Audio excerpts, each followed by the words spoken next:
Pengetahuan berasal dari kata dasar tahu yang mendapatkan awalan dan akhiran pe dan an, yang berarti menunjukkan adanya suatu proses. Sehingga dapat dimaknai bahwa pengetahuan merupakan proses mengetahui dan menghasilkan sesuatu yang disebut dengan pengetahuan. Next. Nah, menurut Al-Ghazali, pengetahuan merupakan sebuah aktivitas mengetahui, di mana suatu kenyataan tersingkap ke dalam jiwa sehingga tidak ada lagi keraguan terhadapnya. Nah, di sini Al-Ghazali menyatakan bahwa keyakinan atau ketidakraguan sebagai syarat untuk dapat mengetahui. Jadi kita dikatakan mengetahui bahwa hari ini adalah hari Rabu jika kita betul-betul yakin bahwa hari ini adalah hari Rabu. Kita dikatakan mengetahui bahwa Jakarta merupakan ibu kota dari Indonesia kalau kita betul-betul yakin bahwa ibu kota Indonesia itu ada di Jakarta. Jadi tidak ada keraguan di dalamnya. Next.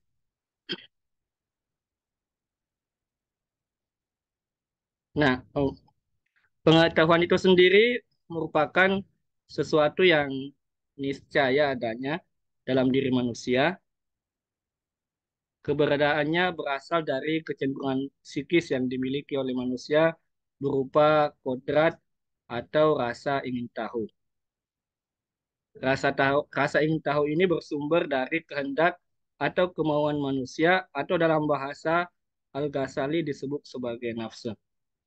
Nafas atau nafsu. Nah, unsur lainnya adalah pikiran atau rasionalitas dan perasaan. Menurut Suartono, ketiga unsur tersebut bekerja terpadu, saling mempengaruhi dan mendominasi berdasarkan situasi dan keadaan tertentu. Jadi pada situasi tertentu, rasionalitas bisa bekerja mendominasi perasaan dan di situasi yang lain mungkin perasaan bisa lebih bekerja mendominasi rasionalitas. Seperti itu. Next. Nah, terus sumber-sumber pengetahuan. Yang pertama, pengetahuan itu bersumber dari kepercayaan berdasarkan agama, tradisi, dan adat. Hal ini berupa nilai-nilai warisan nenek moyang, biasanya berbentuk norma dan kaidah-kaidah baku yang berlaku dalam kehidupan sehari-hari. Jadi kebenarannya boleh jadi tidak dapat dibuktikan secara rasional, tapi sulit dikritik begitu saja. Sumber pengetahuan yang kedua yakni otoritas kesaksian orang lain. Sumber pengetahuan ini masih diwarnai oleh kepercayaan pihak-pihak yang kita anggap biasanya memiliki otoritas seperti kiai atau tokoh agama, pemangku adat, biasanya apa yang disampaikan itu kita yakini dan kita anggap sebagai sebuah pengetahuan. Nah, yang ketiga adalah eh, pengalaman indrawi.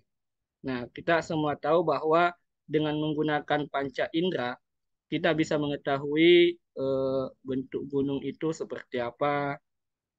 Dengan menggunakan panca indera, kita bisa membedakan, mengetahui mana makanan yang manis, mana makanan yang pahit, mana makanan yang asin. Nah, yang seterusnya adalah akal pikiran. Berbeda dengan panca indera, akal pikiran memiliki sifat rohani.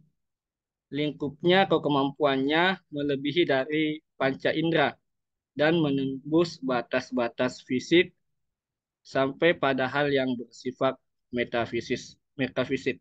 Artinya bahwa dengan menggunakan akal pikiran saya bisa mengetahui bahwa eh, Mbak Wulan kalau naik di lantai 7 kemudian loncat ke bawah itu pasti akan isdek ya tanpa harus diperagakan terlebih dahulu.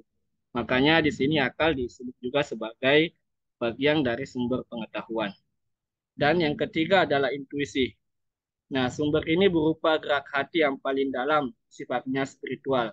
Nah, biasanya mungkin kita mengalami yang seperti ini ya, ketika kita hendak pergi ke suatu tempat, tiba-tiba ada perasaan dari dalam ya, tiba-tiba muncul perasaan apa ya, perasaan enggak enak. Mungkin kalau saya ke sana akan ada sesuatu bahaya yang menimpa. Nah, ini perasaan-perasaan seperti ini dinamakan sebagai intuisi. Jadi dia juga merupakan salah satu sumber dari pengetahuan. Saya kira itu yang menjadi tupoksi saya. Selanjutnya saya serahkan ke penyaji berikutnya.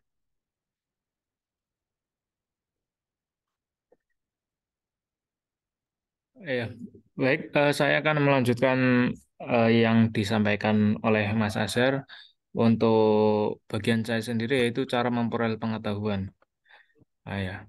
Untuk cara memperoleh pengetahuan sendiri suatu hal yang urgent ketika seseorang ingin mendapatkan pengetahuan yang benar adalah memahami secara komprehensif metodologinya. Hal ini tentu penting untuk dilakukan agar tidak terjebak pada sebuah konklusi-konklusi yang salah. Dalam konteks sejarah, usaha manusia untuk mencari pengetahuan yang bersifat mutlak dan pasti telah berlangsung dengan penuh semangat dan tentu saja secara terus-menerus.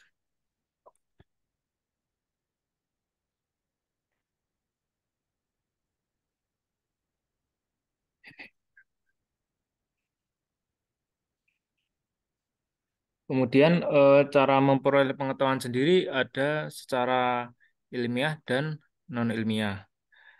Untuk non-ilmiah sendiri itu terbagi menjadi 10 bagian, yaitu pertama trial and error atau cara coba salah.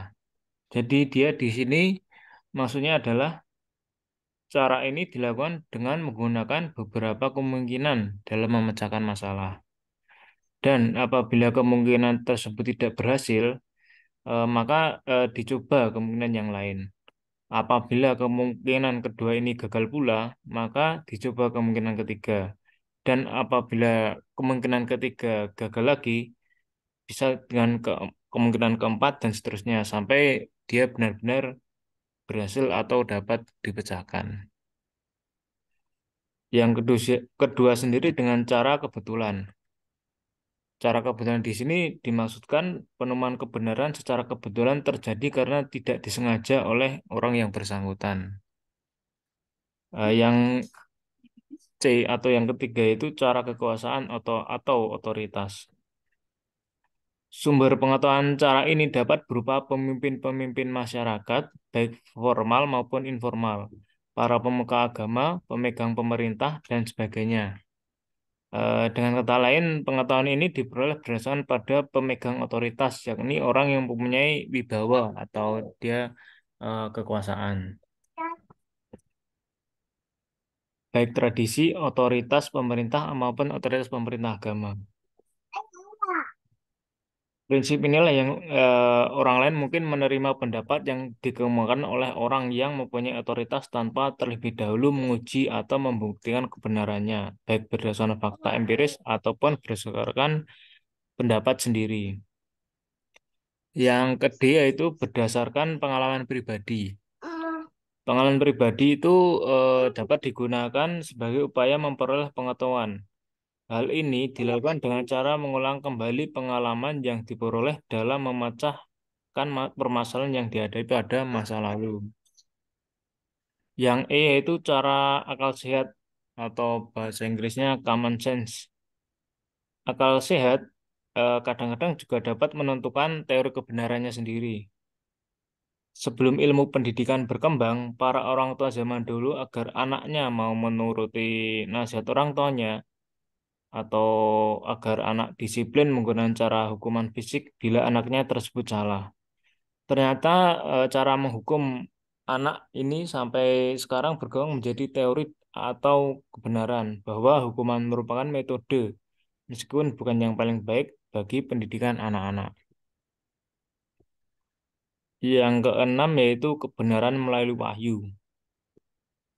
Eh, Pengertiannya merupakan ajaran agama adalah suatu kebenaran yang diwahyukan dari Tuhan melalui para nabi.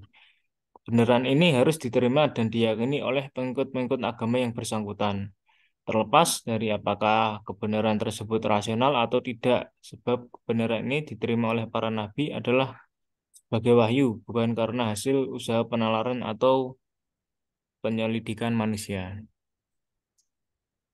Yang G atau yang angka nomor 7 yaitu secara intuitif. Kebenaran secara intuitif di sini diperoleh manusia secara cepat melalui di luar kesadaran dan tanpa melalui proses penalaran atau berpikir. Kebenaran yang diperoleh melalui intuitif sukar dipercaya karena kebenaran ini tidak menggunakan cara-cara yang rasional dan yang sistematis. Kebenaran ini diperoleh seseorang hanya berdasarkan intuisi atau suara hati. Yang I, induksi atau nomor 9 induksi ini. Induksi merupakan suatu penarikan kesimpulan yang dimulai dari pernyataan-pernyataan khusus ke pernyataan yang bersifat umum. Hal ini berarti dalam berpikir induksi pembuatan kesimpulan tersebut berdasarkan pengalaman-pengalaman empiris yang ditangkap oleh indera. Kemudian disimpulkan dalam suatu konsep yang memungkinkan seseorang untuk memahami suatu gejala. Karena proses berpikir induksi itu beranjak dari hasil pengamatan indera atau hal-hal yang nyata, maka dapat dikatakan bahwa induksi beranjak dari hal yang konkret kepada hal yang abstrak. Jadi dia kebalikannya. Yang terakhir yaitu deduksi. Deduksi merupakan pembuatan kesimpulan dari pernyataan-pernyataan umum ke khusus. Dalam berpikir deduksi berlaku bahwa seseorang yang dianggap benar secara umum berlaku juga kebenarannya pada suatu satu peristiwa yang terjadi. Yang nomor 2 sendiri yaitu cara memperoleh ilmu pengetahuan secara ilmiah. Jadi cara baru atau modern dalam memperoleh pengetahuan pada dewasa ini lebih sistematis, logis, dan ilmiah. Cara ini disebut penelitian ilmiah atau lebih populer disebut metode penelitian atau research methodology. Demikian presentasi dari saya. Untuk waktu saya kembalikan ke saudara moderator. Ya, baik. Itulah tadi persentase dari kelompok kami tentang epistemologi. Dan selanjutnya saya persilakan kepada teman-teman sekalian, jika ada hal yang dianggap kurang jelas bisa ditanyakan.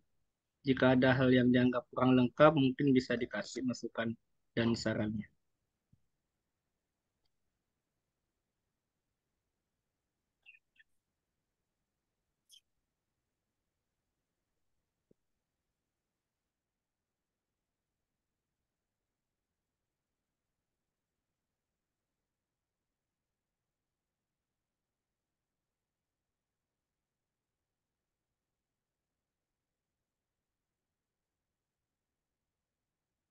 Baik, dipersilakan kepada teman-teman yang mau bertanya ataupun memberikan masukan dan saran.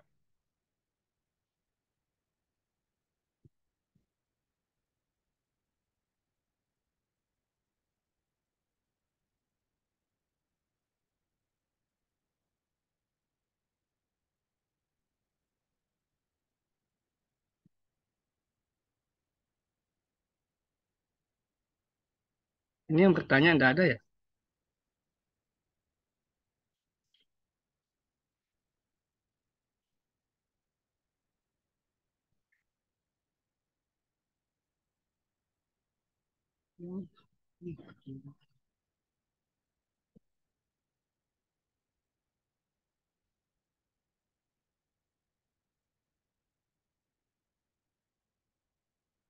Pak Eko mungkin ada yang mau ditanyakan Pak Eko,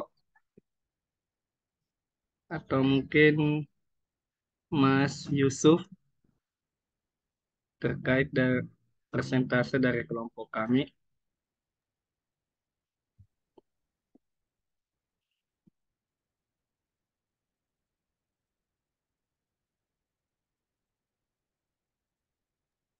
izin bertanya Mas Asar. Oh ya, silakan Mbak Nuraini.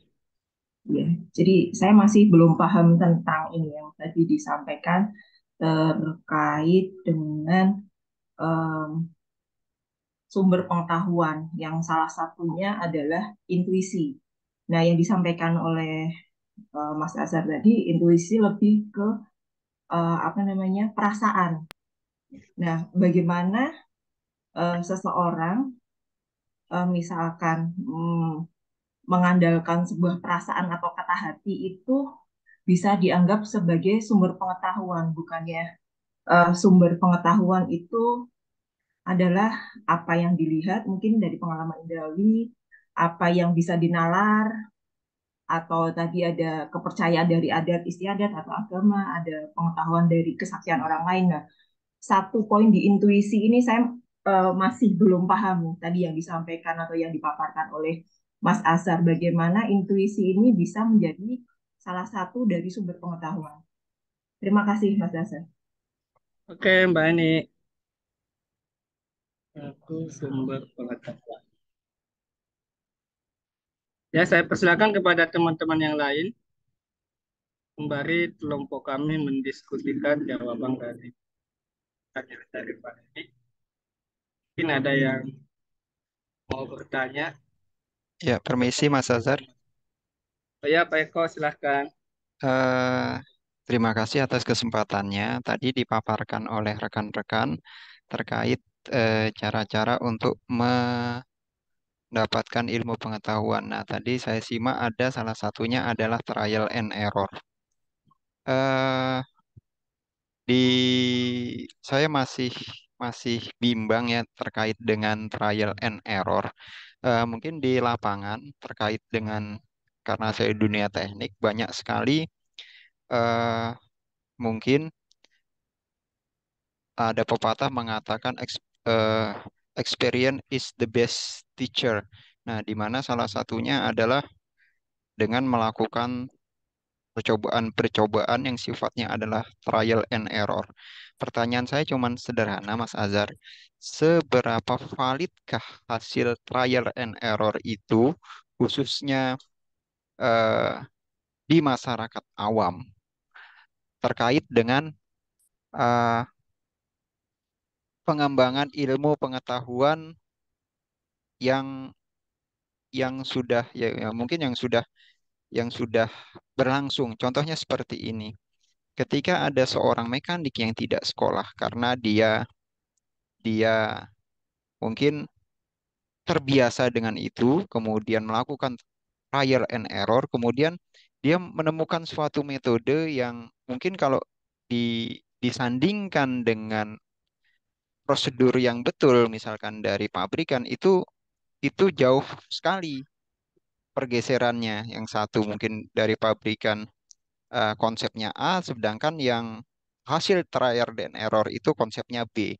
Nah, pertanyaan saya, seberapa validkah hasil trial and error itu dalam menyumbang eh, perkembangan ilmu pengetahuan? Terima kasih, Mas Azhar. Oke, terima kasih balik Pak Eko. Selanjutnya mungkin penanya ketiga sebelum kelompok kami mencoba menjawab dua pertanyaan sebelumnya.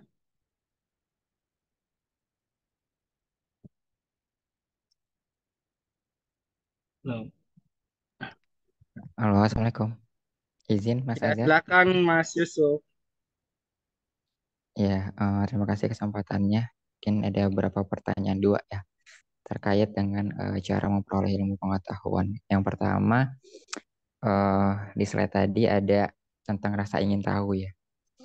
Nah, menurut kelompok dari Mas Azhar dan teman-teman, ketika seseorang ingin memperoleh pengetahuan itu, eh, harus dipastikan dengan dimunculkan rasa ingin tahu terlebih dahulu atau tidak gitu. Karena ada beberapa ilmu pengetahuan yang cara orang memperolehnya tuh ya nggak dalam rasa ingin tahu gitu. Eh, Ya dicekoki dulu gitu istilahnya. Dia tadi melalui mungkin kayak Pak Eko pengalaman, saya dia dapat gitu kan. Apakah di setiap kita memperoleh pengetahuan itu pasti akan didasari dengan rasa ingin tahu? Mungkin itu yang pertama. Terus yang kedua, eh, tadi juga di slide-nya ada sumber pengetahuan itu dari kepercayaan gitu ya, salah satunya.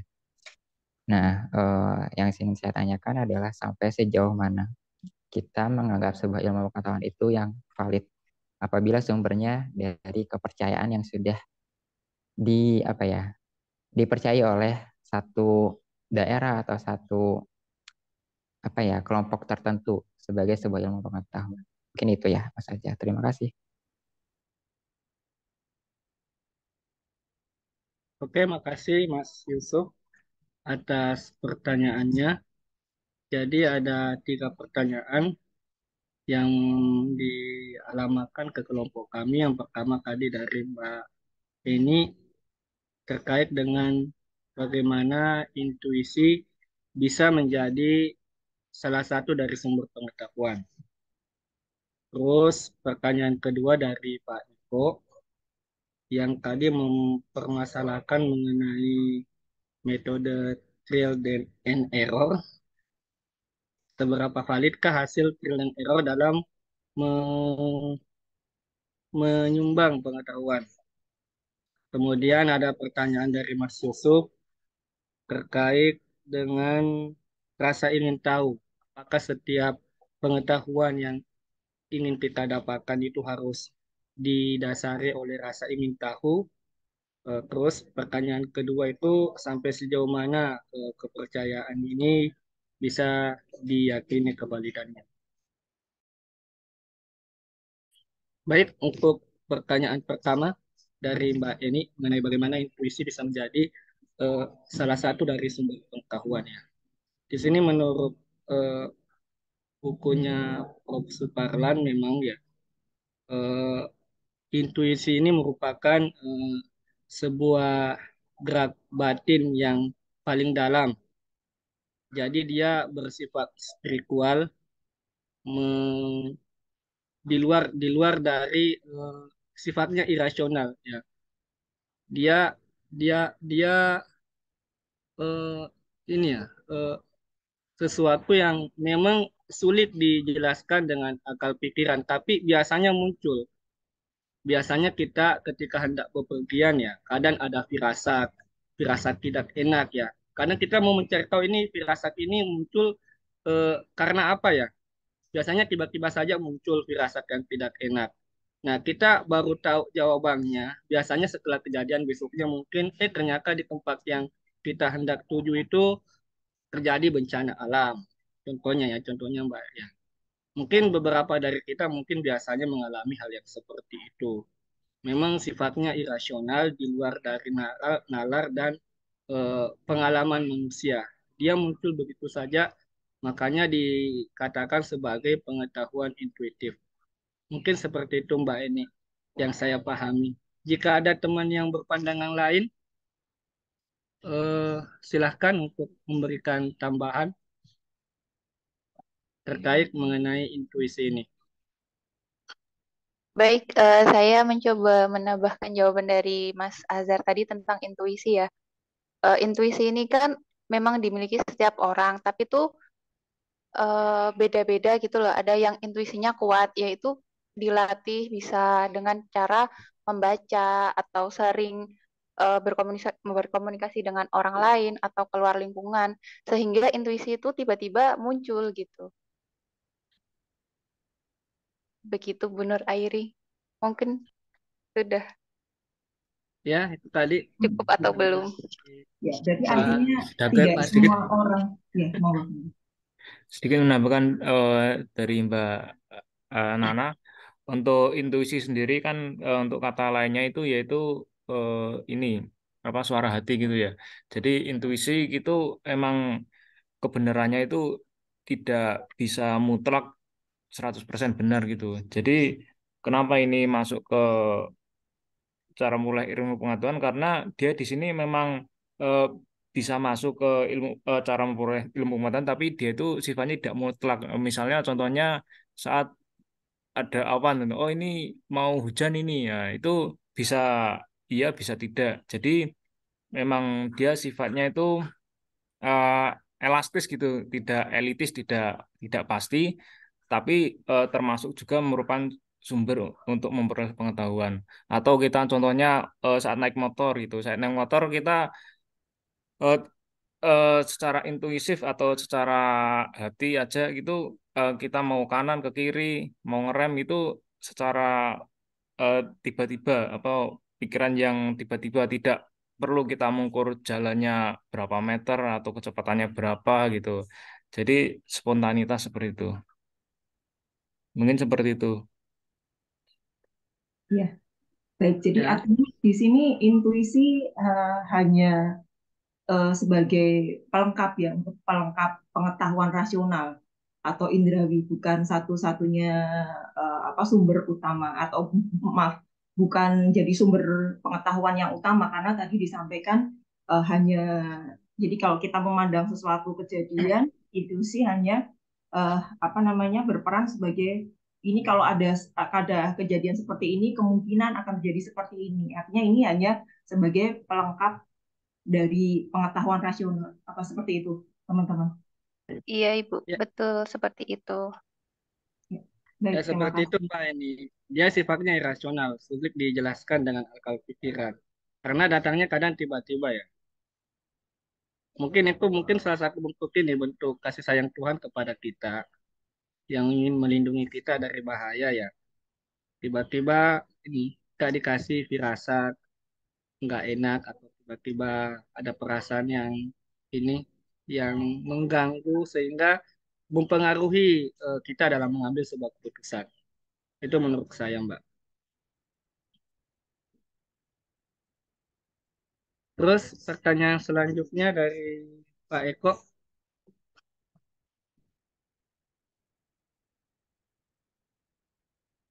mungkin ada teman-teman yang lain yang mencoba untuk memberikan jawaban.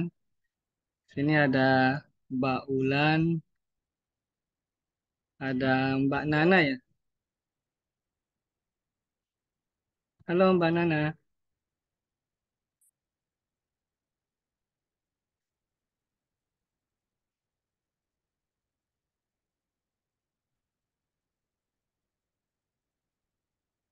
bagaimana Mas Pram?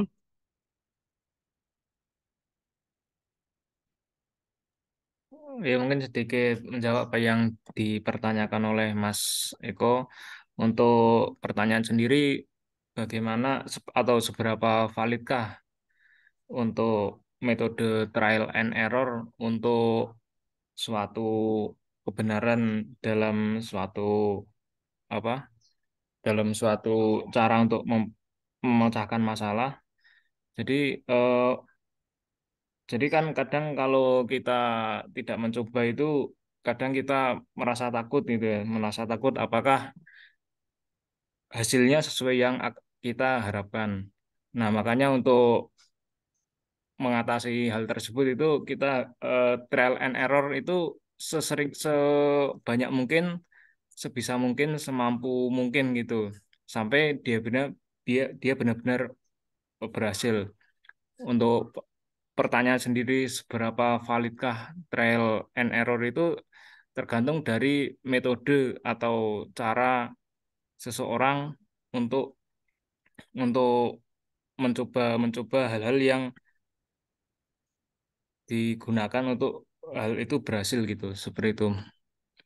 Mungkin Mas Azhar atau Mbak Nana bisa menambahkan atau Mbak Wulan. Ya, itulah tadi jawaban dari Mas Pram. Mungkin ada teman yang lain yang mau melengkapi. Ya, saya coba mau menambahkan ya, Mas.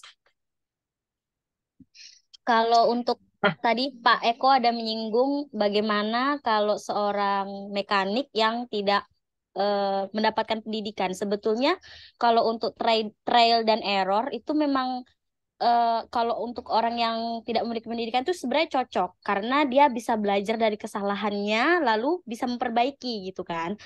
Tapi tetap ada kurangnya karena eh, mungkin bisa ya kalau mereka itu lebih ada pelatihan lagi untuk menunjang performanya dalam memperbaiki mesin. Mungkin bisa kayak gitu, Mas. Mungkin menjawab. Ya, mohon maaf Pak, di sini agak hujan sedikit. Mungkin gini Mbak, seperti yang kita ketahui kan filosof terdahulu itu eh, mungkin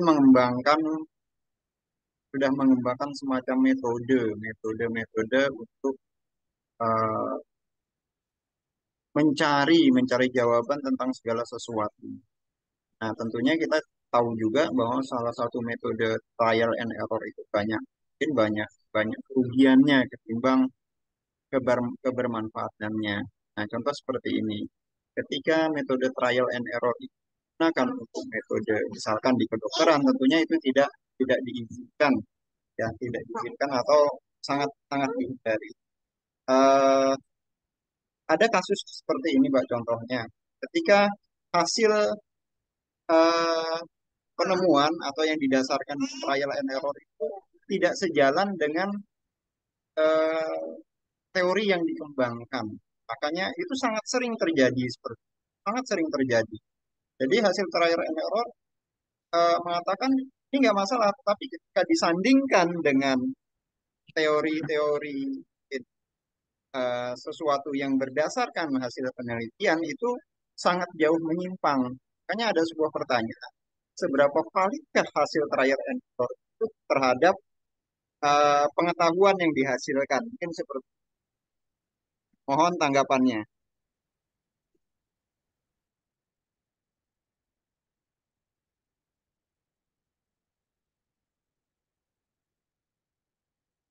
Ya baik, mungkin ada teman-teman yang lain yang bisa menambahkan terkait pertanyaan Pak Eko mengenai seberapa validkah eh, metode trial and error dalam sumbangsinya dalam ilmu pengetahuan ya.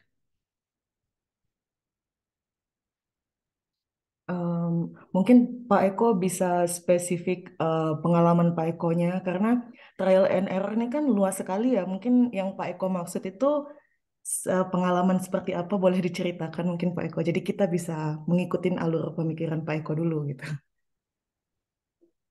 Ya, Pak Eko mungkin punya pengalaman terkait metode ini, trial and error.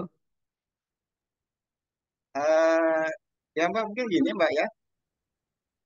Eh, mungkin suatu ketika apa itu namanya eh, ada sebuah permasalahan ya, ada sebuah permasalahan misalkan eh, sebentar ada gangguan sebentar. Ada sebuah permasalahan misalkan eh apa itu namanya? Permasalahan yang mungkin kalau kalau dari spesifiknya mungkin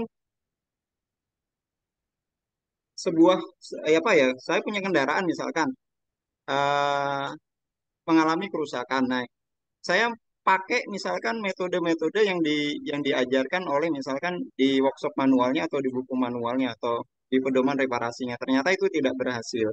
Nah, ketika nanti saya punya teman dengan misalkan dia belajar dari pengalamannya, oh metode yang dipakai di buku itu nggak bagus atau nggak tepat. Yang tepatnya seperti ini, seperti itu.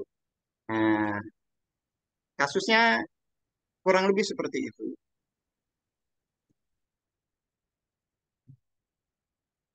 Ya, bagaimana Mas Pram?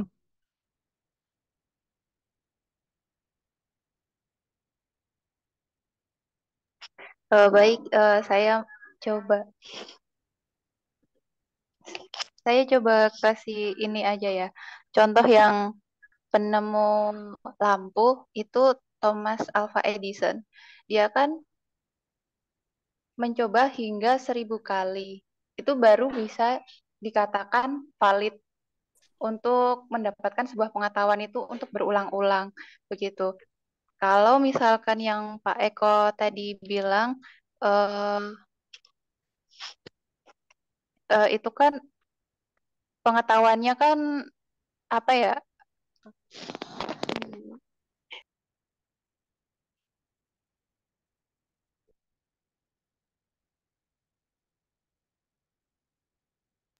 Gimana Mbak El? Mbak Rinanti ya? Iya, dari yang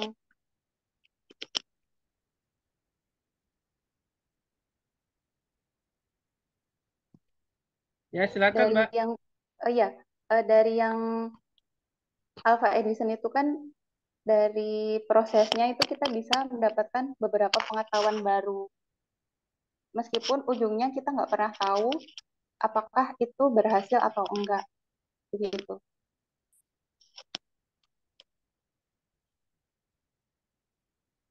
Ya Pak Eko, itu tadi yang dijelaskan oleh Mbak Rinanti, katanya dengan sistem trial and error itu kita bisa mendapatkan pengetahuan yang baru. Cuma nanti di ujungnya kita nggak tahu apakah eh, apa namanya percobaan yang kita lakukan itu berhasil atau tidak. Tapi setidaknya kalau tidak berhasil kan kita menemukan satu pengetahuan yang baru bahwa ternyata kalau penyelesaiannya menggunakan cara ini itu bukan merupakan cara yang tepat karena sudah diuji dan ternyata hasilnya error begitu Pak Eko. Ya, ya terima kasih Mas Azhar. Mungkin bisa saya simpulkan ya Mas Azhar ya Ya, bahwa trial and error itu eh, merupakan sebuah metode yang ketika tidak ada landasan ilmiah atau landasan keilmuan itu bisa dipakai seperti itu. Misalkan contohnya seperti eh, yang diutarakan oleh Mbak Rianti tadi.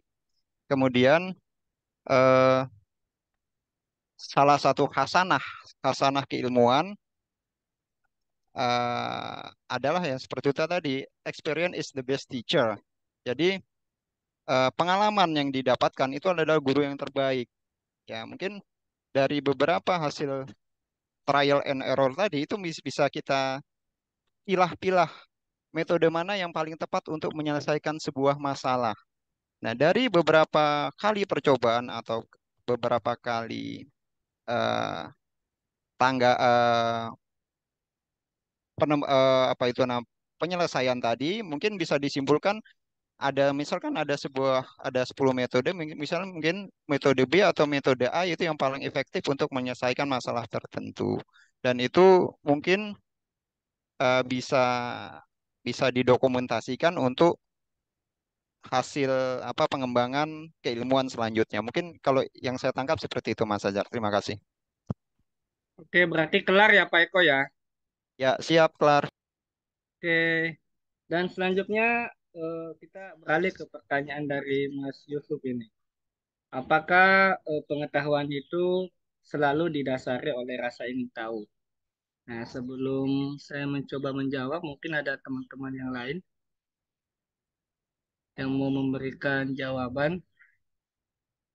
Ini teman saya ada Mbak Nana, ada Mbak Wulan, atau Mas Pram ya.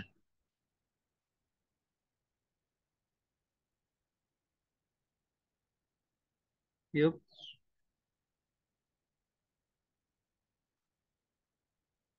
halo.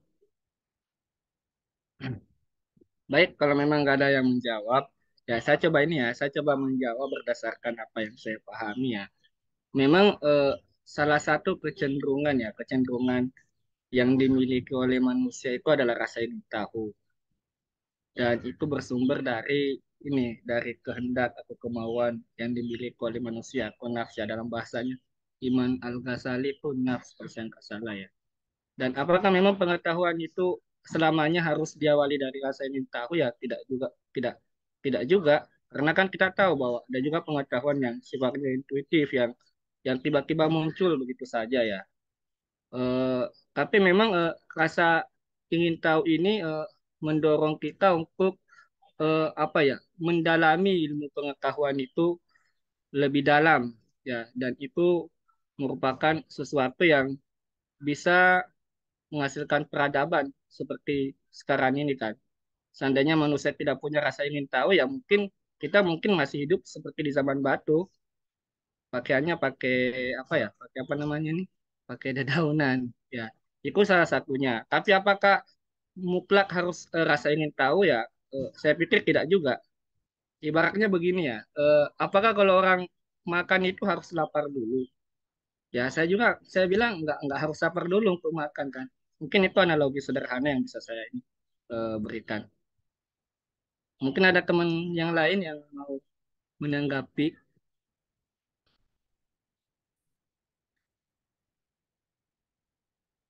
Bagaimana Mas Pram, Mbak Ulan, Mbak Nana? Saya kembalikan dulu deh ke ini ke Mas Yusuf. Gimana Mas Yusuf? Ya, terjawab sih sebenarnya. Kalau tadi bisa disimpulin artinya nggak mesti ya. Ya, Tapi kalau misalnya ketika dibalikan gitu ya Mas Aja, tentu punya hasil yang berbeda ya. Orang yang mencari ya, ilmu pengetahuan dengan rasa ingin tahu dengan yang tidak gitu ya. Kayak tadi kan Mas Aja sempat bilang ada yang kadang kita pengen belajar karena intuisi kita gitu. Ada yang memang pengen belajar karena kekepuannya gitu, rasa ingin tahu yang tinggi. Dan tentu kan punya ya, hasil yang berbeda ya. Gitu. Mungkin itu yang ya, bisa disebut seperti itu atau bukan. ya. Sepertinya seperti itu Mas Yusuf yang saya pahami.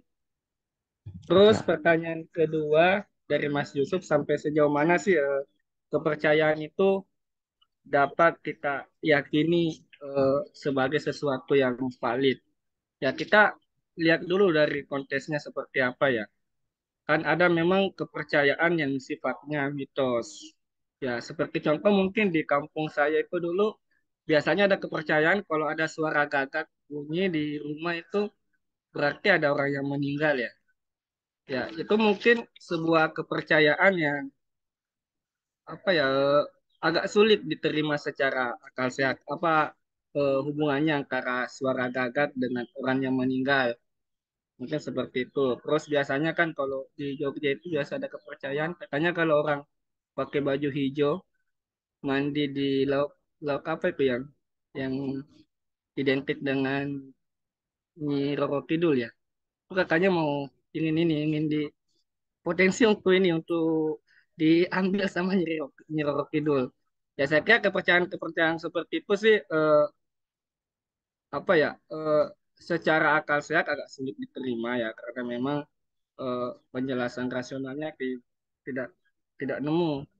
Kecuali memang kepercayaan yang boleh jadi ini ya kepercayaan agama ya yang bersumber dari wahyu bahwa kenapa orang harus berpuasa ya secara secara kesehatan kan sudah ini juga ditemukan manfaatnya bahwa ternyata puasa memang selain merupakan eh, kewajiban agama tapi dari segi kesehatan juga ada manfaatnya.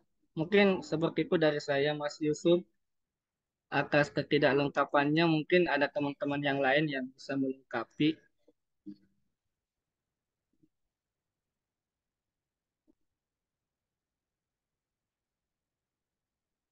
Mungkin Mbak Dini Febriana ya?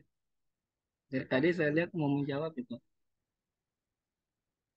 Mungkin mau menambahkan Mbak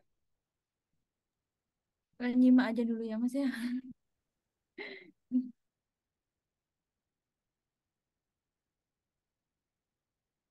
terkait kepercayaan. Ada nggak sesuatu yang mungkin di daerahnya Mbak menjadi mitos dan sampai sekarang dianggap sebagai sebuah kepercayaan ya? Apa ya Mas? Kalau karena saya tinggal di Bali ya, jadi banyak sekali hal yang mistis yang malah jadi keyakinan karena selaras dan dibantu dengan apa ya adatnya gitu Mas. Jadi kalau nyepi misalnya nyepi kan nggak boleh keluar karena memang saat nyepi tuh katanya semua ilmu hitam tuh keluar gitu Mas. Jadi bahaya kalau sampai kita keluar gitu. Nah itu udah jadi hal yang dipatuhi sama masyarakat di sini. Nah memang benar kalau sampai keluar dan saya sendiri juga pernah lihat di kos saya tuh ada api gitu Mas. Jadi ada api yang melayang gitu. Nah itu karena memang nggak tahu ya karena mungkin sudah keyakinan dan sudah menjadi sebuah adat. Jadi ya tidak bisa dipungkiri juga. bahwa hal itu memang terjadi gitu. Walaupun tidak bisa diterima dengan akal sehat, tapi memang benar terjadi. Jadi harusnya sesuai dengan keyakinan dan kita patuhi sajalah gitu. Walaupun kita tidak percaya, tapi di mana bumi dipijak, di situ langit dijunjung gitu aja. Oh ya, betul, betul, Pak. Memang sih kadang ya, terkadang ada kepercayaan yang ini yang hidup di tempat kita, mungkin di lingkungan kita yang memang secara akal sehat sulit untuk dipahami, tapi karena udah menjadi tradisi, jadi agak sulit juga untuk kita hilangkan. Ini aku lihat Mas Teddy sedang termenung ini, kayaknya ada hal yang dipikirkan ini Mas Teddy. Bagaimana kalau di tempatnya Mas Teddy ada nggak hal yang seperti itu? Eh, ini Pak Mas Azhar, kaitannya dengan tadi ya kepercayaan kebetulan saya merantau nih Mas Azhar di di Belitung gitu ya. Eh cuman saya berpikir tadi kaitkan dengan yang Mas Yusuf sampaikan ya. Ada beberapa kepercayaan yang justru membuat kita memunculkan rasa ingin tahu Mas Azhar. Eh seperti ini. Di daerah saya ini ada yang namanya kayu petaling ya Mas Azhar ya. Jadi kayu petaling ini sering dijadikan sebagai obat oleh masyarakat di sini ketika ada sengatan yang berbisa gitu ya.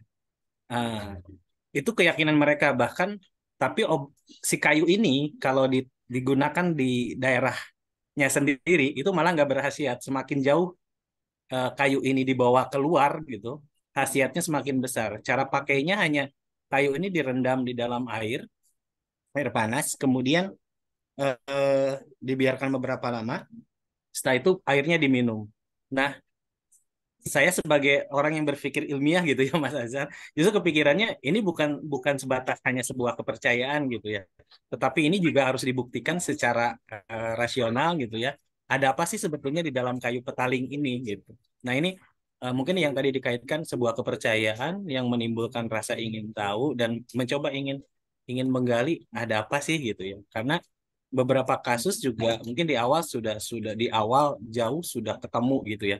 Kalau di Jawa itu ada tradisi kalau seandainya anak demam itu biasanya dimandikan dengan kunyit ya. Kunyit kalau di Sunda itu disebutnya koneng gede gitu ya. Jadi kunyit yang ukurannya lebih besar. Nah, ternyata awalnya dari sebuah kebiasaan, sebuah tradisi dimandikan, ada yang diminumkan gitu. Ternyata sekarang memang sudah terbukti bahwa di dalam kunyit ini terkandung bahan yang memang bisa bisa eh, apa ya membunuh eh, bakteri ataupun penyebab dari penyakit tersebut. Nah, sehingga kalau saya secara pribadi ada beberapa hal yang kepercayaan yang berkembang di masyarakat yang mungkin sebetulnya bisa dibuktikan secara secara ilmiah gitu, Mas Aja. Terima kasih, Mas Aja. Oh ya, makasih Mas Teddy. Artinya memang secara empiris ya dengan menggunakan tadi bahan-bahan yang disebutkan Mas Teddy itu ternyata ampuh untuk menyembuhkan. Mungkin karena belum diteliti secara ilmiah aja, Betul, ya betul. mungkin setelah diteliti secara ilmiah ternyata oh ada kandungan dari bahan ini yang memang sangat efektif untuk ini mengatasi penyakit seperti itu Mas Teddy ya. Ya, betul, Mas Aja. Oke, saya kembalikan kepada ini Mas Yusuf. Mungkin Ya, ada yang mau ditambahkan. sebenarnya udah sih ya dari pendapat teman-teman tadi. Terima kasih sebelumnya. Cuma mungkin tadi ada perbedaan gitu ya di beberapa masuk yang Mas ajarkan lebih ya selama diterima di akal sehat kita ya saya anggap sebagai satu ilmu pengetahuan gitu kan. Tadi kalau Mbak Dini ya karena sudah menjadi keyakinan gitu kan, sudah menjadi apa ya istilahnya kepercayaan tadi gitu. Ya udah itu dipercaya benar gitu ya. Nah, tadi kalau Mas tadi itu dari empirisnya. Aku jadi apa ya lebih ke sejauh mana sih sebenarnya gitu kan sejauh mana tadi kepercayaan itu menjadi sumber kita sebagai pengetahuan gitu kan. Berarti kan kalau dilihat dari perbincangan hari ini teman-teman itu tadi bahwa setiap segala sesuatunya sebenarnya ada dasarnya gitu ya. Cuma terkadang tadi kata Pak Eko experience is the best teacher gitu. Pengalaman itu ya sesuatu yang menjadikan kita yang baru gitu ya dengan pengetahuan baru tadi. Ya mungkin tadi karena ada pengalaman orang-orang di daerah tadi itu, wah dengan obat ini sembuh dan sebagainya gitu. Ini menjadi satu yang benar gitu. Padahal belum ditelusuri gitu kebenarannya itu sendiri. Nah itu tadi apa ya istilahnya? Tinggal bagaimana dasar tadi itu ditemukan selanjutnya gitu kan. Makanya kayak tadi ada Thomas Alva Edison coba beberapa kali trial and error gitu ya. Karena tadi sebenarnya tujuannya adalah menemukan itu ya tadi empiris dasarnya. Tapi ternyata yang ditemukan orang-orang ini kebenarannya duluan gitu. Walaupun mau ditelusuri dasarnya. Mungkin gitu sih Mas aja. Terima kasih sebelumnya.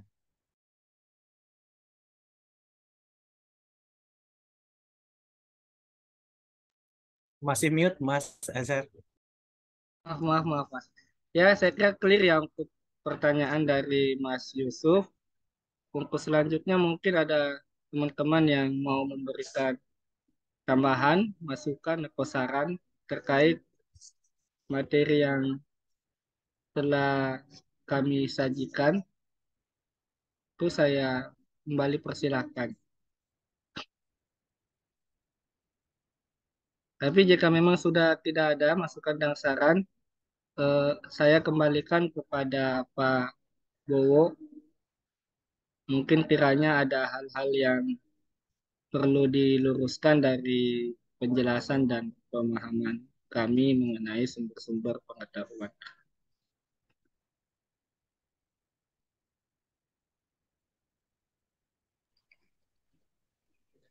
Baik, terima kasih Mas Asar ya. Jadi eh, tentang pengetahuan tadi ya.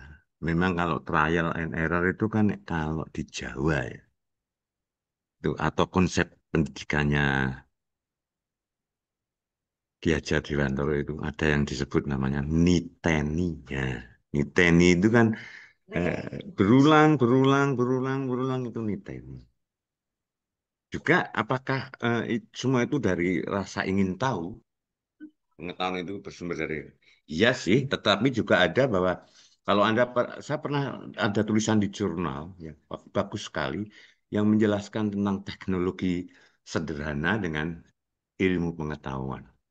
Teknologi sederhana itu orang menemukan sesuatu karena kebutuhan.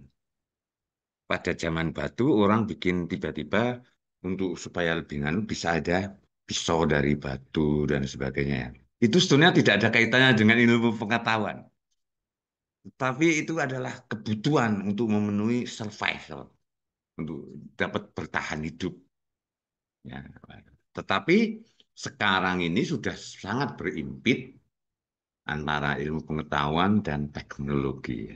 Nah, iptek. Jadi pengetahuan melandasi teknologi, teknologi. Jadi ada semacam dialektik ya, dialektik antara teknologi dengan ilmu pengetahuan. Tetapi sumber-sumber pengetahuan itu memang bisa kita eh, bisa kita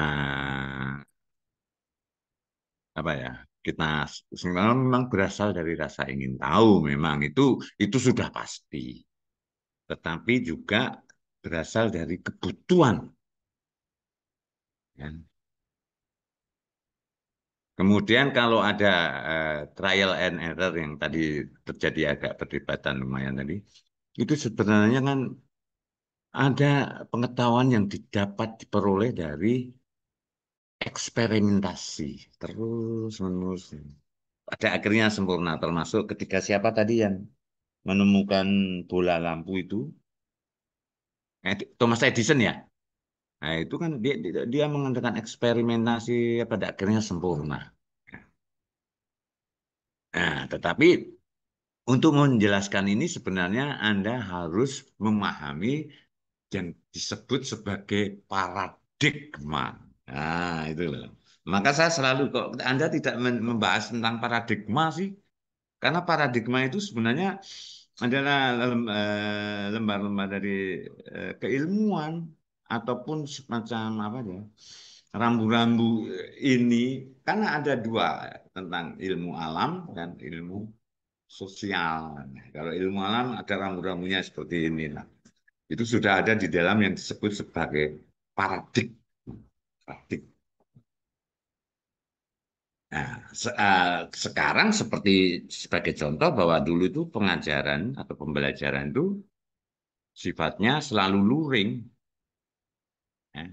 Tetapi sekarang sebenarnya ini terjadi menurut saya setelah COVID ini terjadi perubahan paradigma. Karena segala teori, asumsi masa lalu atau dengan paradigma yang lalu itu banyak terjadi anomali. Atau kalau bahasa yang lebih jelasnya anomali itu adalah banyak sekali terjadi seluruh asumsi atau teori-teori yang sudah ada itu sudah tidak cukup memadai untuk memecahkan masalah saat ini gitu loh. Nah, itu yang nanti kalau Anda nanti baca nanti itu pasti keluar di ujian ya, di soal ujian tentang paradigma itu. Anda baca di bukunya Thomas Kuhn tentang real bahwa itu terjadi akumulasi pengetahuan berangkat dari anomali tadi. Anomali itu dalam arti ketidakcocokan atau ya tadi sebenarnya sudah banyak yang tidak memadai. Kira-kira begitu, oke, terima kasih. Ini luar biasa dalam arti cukup membuat otak kita itu berolah pikir dengan. Oke, besok minggu depan masih ada 3 kelompok ya, 5, 6, 7. Silakan kemudian Mas Azhar, tolong nanti notulensinya disusun dengan lebih baik. Siapa tadi yang tanya, siapa yang menjawab, pertanyaannya seperti apa, jawabannya seperti apa. Ya, Tolong ditulis dalam notulensi yang lengkap. Tidak harus sekarang sih, bisa besok atau besoknya lagi. Tetapi itu harus dikirim karena itu eh, ya karena daring ya, sehingga saya harus mengamatinya dengan tidak cukup dengan langsung nyatet. Kalau luring mungkin masih bisa. Oh, siapa yang nanya? Oh, pertanyaan itu. Kalau ini ya saya potretnya dari notulensi itu. Oke, Mas Asar dan kawan-kawan, terima kasih. Kita beri aplaus kepada kelompok 4 yang sudah memberikan itu. Sampai ketemu minggu depan. Salam sehat selalu dan jangan pernah lupa bahagia. Oke, selamat sore. terima kasih Pak Bo. Terima kasih. Terima kasih Pak Bo.